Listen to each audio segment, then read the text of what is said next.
maior do que essa aqui, ó. A velocidade dessa daqui, elas se movimentam de uma forma mais acelerada do que no estado sólido. Por isso que a água está no estado líquido. Porque elas se movimentam com determinada velocidade. Porque elas estão soltas e girando em função do próprio movimento que a Terra faz. Está correto aí, tá bom? Vamos pegar agora o ar que nós respiramos. Olha o ar que nós respiramos. Como é que eu vou representar o ar aqui? Sei lá, isso aqui é o ar. Qual que é o estado do ar? Estado gasoso. É o gás. A gente nem vê. Eu sinto pelo tato, porque tem ar, ó. Mas eu não enxergo. Meus sentidos não percebem totalmente. Eu não enxergo o ar. Sentir, depende, se tiver algum cheiro exalando de um dos componentes do ar, aí eu posso sentir. Ouvir o ar, quando o vento sopra com muita força, eu posso ouvir um zunido. Então, os meus sentidos, aqui eu percebo isso aqui com quase todos os meus sentidos. Aqui eu percebo isso aqui também com quase todos os meus sentidos.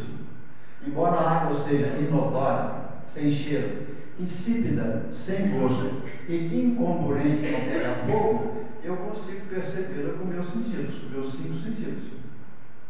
Já o ar, vejam bem, como é que o ar é? Ele é formado do quê?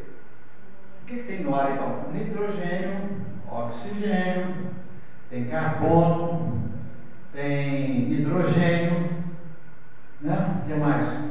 Praticamente isso, são esses elementos. Então, são moléculas de hidrogênio, de carbono, de oxigênio, de hidrogênio, moléculas e moléculas e moléculas aqui dentro. Tá? Essas moléculas também, isso aqui então, o ar é gasoso. Elas estão soltas e a velocidade desse centro de orientação molecular, V2, é muito maior do que a velocidade que gira aqui nas moléculas da água. Então vocês percebem o seguinte, que embora isso seja matéria, isso também seja matéria, isso também seja matéria, à medida que essa velocidade do girar das moléculas vai aumentando, o que vai acontecendo? Eu começo a perceber essa matéria de forma menos intensa com os meus sentidos. Então, isso aqui eu percebo bem. As moléculas estão presas umas às outras, o movimento delas praticamente é um movimento fixo, elas giram no conjunto em função do movimento terreno, mas quando estão umas amarradas às outras, elas giram no conjunto duro, assim, ó. Aqui não, giram mais louquinhas, soltas, cada um gira de um jeito, alucinado. Aí já começam, ela já não é mais sólida, ela começa a ficar menos perceptível aos meus sentidos do que isso. E à medida que vai aumentando essa velocidade de giro dos grupos moleculares, que tem uma orientação, e essa orientação é a própria orientação do movimento na Terra, à medida que isso vai girando menos eu vou percebendo. Olha, por exemplo, o que exala? Eu acendi uma lâmpada. Essa lâmpada aqui tem mercúrio dentro dela. Então, quando entra uma eletricidade, são moléculas de mercúrio. Elas provocam uma iluminação. Isso gira lá dentro com tanta violência, quando a eletricidade mexe com as moléculas de mercúrio, que elas giram, que elas provocam uma luminescência que é irradiante. É uma energia que irradia que eu estou vendo. A luz, por exemplo. Põe luz assim, né? Luz, maravilhoso. Isso que eu percebo, essa claridade que eu percebo, minha gente, é matéria? É matéria. Deus não é. Espírito também, então só pode ser. Só 3 coisas que nós temos. Então, essa irradiação luminosa também é matéria. Eu enxergo, então meus olhos enxergam a radiação. Eu posso tocar na radiação? Pegar eu não posso. Mas dependendo do que ela irradia, se for uma lâmpada incandescente, eu sinto o calor dela pelo tato. Então veja, eu ouço.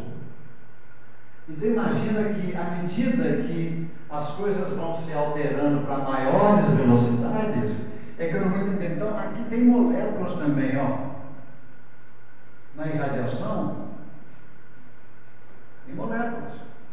Essas moléculas, então, giram com velocidade V3 muito maior que a V2, muito maior que essa, muito maior que essa. Então, à medida que vai se movimentando mais rapidamente os grupos moleculares que compõem a matéria, menos perceptível começa a ficar para os meus 5 sentidos.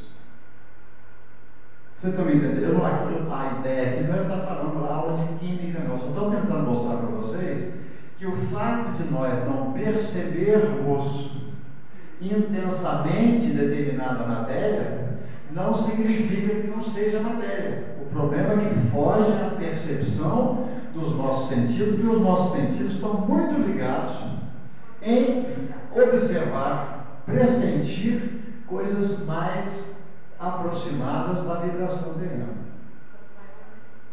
Quanto maior a velocidade desses grupos moleculares vai indo para frente, menos eu começo a perceber. Mas aí deixa de ser matéria, se a velocidade for muito alta, aí fica energia. Vai ter energia e matéria. Até Einstein já mostrou isso. Energia é igual a matéria vezes o quadrado da velocidade da luz. Einstein também, em 1955, ele demonstrou que a matéria e a energia estão relacionadas. Olha, de onde que vem a questão energética da matéria? Do movimento dos elétrons lá dentro da intimidade do átomo. O átomo está dentro das moléculas. As moléculas compõem as células. Então, tudo é um grande magnetismo energético. Então, gente, tudo em nós pulsa. O nosso corpo físico também pulsa. Então, vejam bem, à medida que, então, veja, que a ideia que eu estou dando para vocês, que eu estou partindo aqui do mundo encarnado, ó, isso é coisa do mundo encarnado. Vou parar por aqui assim, ó. Então, se à medida que esses grupos moleculares começam a serem mais velozes, a matéria existe, ela deixa de ser percebida pelos nossos sentidos. Então, a matéria que tem no mundo de desencarnado, aqui é o limite do mundo encarnado, ó. Aqui está aqui o mundo encarnado, aqui o desencarnado. Que matéria que eu tenho aqui? Uma matéria composta dos mesmos elementos que existem aqui na Terra. Olha o nosso ar. O que tem no nosso ar? Oxigênio, nitrogênio, carbono, hidrogênio, etc. O que tem lá no plano desencarnado? Os mesmos elementos. O ar que se respira lá no plano desencarnado é formado de matéria.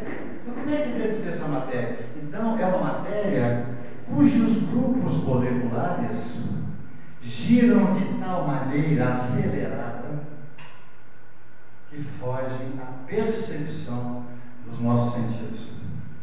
Então, à medida que nós vamos colocando isso para lá, você vai indo, até chegar aqui, ó, no fluido, vamos bem distante aqui, aqui chegar no fluido cósmico universal. Quer dizer, é uma matéria cujos grupos moleculares rodam de forma estupidamente acelerada. Foi a matéria que Deus criou como matéria originária, que deu tudo o que nós temos hoje de matéria. Então, quando Deus criou a matéria, a partícula de Deus, que esse Higgs, que eu vou mostrar, né? Essa matéria inicial, cósmica, fluida, é o fluido cósmico universal. O que é o fluido cósmico universal? É uma matéria cujas moléculas rodam em velocidades espantosamente, que quase se confunde com o próprio espírito, de tão rápido que ela gira. Então é uma matéria que não se percebe, os sentidos nossos jamais vão perceber. Olha, se à medida que eu vou acelerando, a percepção vai diminuindo. Então a matéria que afeta o plano desencarnado é igualzinho à matéria que tem no nosso plano encarnado. A única diferença é que as moléculas que compõem essa matéria giram em velocidades espantosas. Por isso é que nós não a percebemos. Está correto? Esse é o conceito que eu quero chegar, porque o perispírito seria a matéria. Por que nós não percebemos a matéria do perispírito? Porque é uma matéria que está do lado de cá, cujos componentes dela são componentes que a matéria tem. Só que as moléculas do perispírito, esse corpo que reveste o espírito, giram em velocidades tão espantosas que essa matéria não é perceptível pelos nossos cinco sentidos. Essa foto ainda não tira a foto do perispírito, não. A aura, então, a energia que a gente emana, mas não é perispírito. Não é, quer dizer, o halo, porque como nós somos criaturas vibráteis, o que nós exalamos é o que nós chamamos, vocês vão estudar isso ainda ao longo do processo. O que nós exalamos é o fluido magnético. O que é o fluido? O fluido é matéria. Isso aqui é fluido? A água é fluido, né? Nós sabemos que é um fluido. Não é um fluido? Né? O gás é um fluido? A luz é um fluido? Isso aqui é um fluido? A mesa? Eu posso falar que é um fluido cujas moléculas estão amarradas e que não giram da forma como as outras moléculas giram nos outros estados. Então tudo é fluido, gente. O fluido, então, o fluido cósmico universal, que foi a matéria inicial que Deus criou, ela tem moléculas que giram com movimento de orientação de uma forma brutal em termos de rapidez. Mas o componente do fluido cósmico universal é o mesmo dessas matérias que eu estou vendo aqui. Só que essas são perceptíveis aos meus cinco sentidos encarnados, porque giram em velocidades que eu consiga perceber com alguns dos meus sentidos. Já quando passa a não perceber nada, porque essa matéria já está no plano desencarnado. Mas é matéria. Quando a gente desencarna, não tem esse corpo, né? Esse corpo não existe, só tem espírito e perispírito. Certo. Mas você falou que é a mesma matéria, só que as moléculas giram tão rápido que não fica perceptível. A gente não percebe. Mas é um outro tipo de corpo, então, porque esse corpo não existe mais. Não. Ó, a gente está tentando estudar, porque na verdade agora deu para compreender isso. Se nós compreendemos que é uma matéria que apenas nós não a percebemos, porque os grupos moleculares que compõem as matérias, essas matérias, giram com velocidades tão espantosas que fogem à nossa percepção sensorial dos cinco sentidos. Está correto isso? Está claro? Está claro? Luciano?